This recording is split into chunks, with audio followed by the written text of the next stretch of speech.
Wife of the late Gene Kelly, Patricia is in Dublin ahead of 2 special screenings of Singing in the Rain, and she told us what to expect. Audiences will have this extraordinary opportunity to see Sing in the Rain live in concert with RTE Concert Orchestra, and it's wonderful because they'll be able to see the movie and hear the dialogue and the singing and the taps and everything, but they'll hear the orchestration live, and it's a magical experience. Well, I'm kind of a lower player, but I do get to introduce both of the night performance and the matinee. And then they're letting me do a 1-hour kind of pre-show talk to tell a few stories behind the scenes and everything about things that Gene shared with me about making the movie, because he was directing, choreographing, and appearing in it. Can you give us a little hint at some of those things? Oh, there are all kinds of things about, well, one thing that people love to know is they want to know about Singing in the Rain, obviously, the actual number, and they love that he always said it was just a simple Irish clog dance that anyone can do, so I can't do it. I don't know about you, but it's simple, and he had really studied Irish dancing, and he could do it. He could perform the Irish clog and all of the Irish dancing. And he was very proud of being Irish, and I think he felt a real identity with Ireland, and at one point he said to me that really it was the Irish roots that he really felt was the core of his being. And he was very proud, and I remember the day that the Irish passport arrived and the new certificate that was in Gaelic, and he was just tickled. He was like a little kid with it. Gene always said he really wished to be remembered more as a creator than as a performer. He didn't like being in front of the camera, but for some reason MGM liked to put him in front of it. I can't imagine why. Did you get to see the clip of Morecambe and Wise? Yes, that was one that it always pops up, definitely over here. That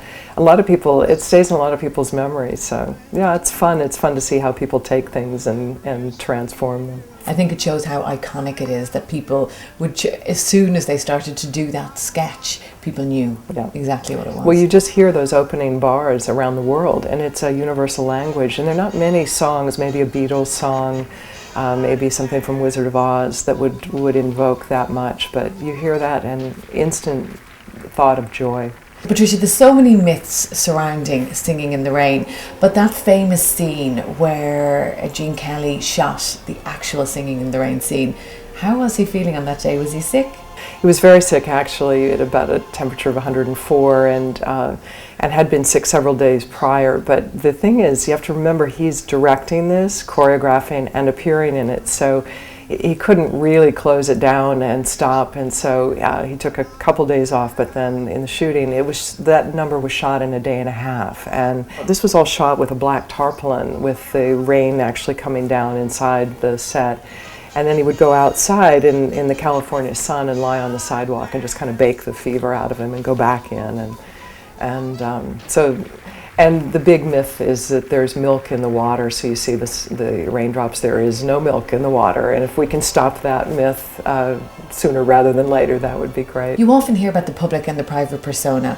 What was he like? How different were those public and private? Completely different. I mean, he was always very gracious in public, but he knew that he was on, that no matter if we'd go out to dinner, everyone was there and watching, and so what he really loved was to be home alone. And his favorite thing was to sit at home with things like a fried bologna sandwich or a cold mashed potato sandwich and a great glass of beer and read Irish poetry. Actually, it was a lot of Yeats, and that was one of the things that we bonded over. He required of himself such precision and of everyone else. I mean, everyone was to perform, and he just kind of insisted that you did it right. You tried to get it as right as you could. And so I think that, but again, you have to remember, they just never thought they were making these for posterity. I mean, they never dreamed we would be sitting here in Dublin 60 years later with this kind of, turnout crowd